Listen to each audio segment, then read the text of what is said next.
This is Xiaomi Redmi A2 and today I will show how you can download and install the Opera browser on it. So to start, you will need to make sure that your phone is connected to internet, preferably Wi-Fi. Then launch the Google Play Store, type in the Opera query at the search bar. Then once the needed app is found, you can initiate or initialize its installation either from the store page or from the search results as well. Doesn't matter which particular button you'll tap.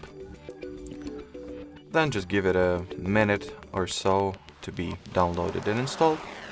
So now we gotta wait.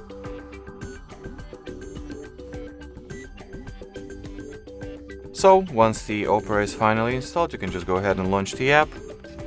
While opening Opera for the first time, it is required that you perform a simple setup. So first tap at the blue continue button, then decide if you would like to enable notifications for Opera, or you can just skip this step. Over here you can either set Opera as your default browser app right off the bat, or well, directly from the start, or you can skip this step as well.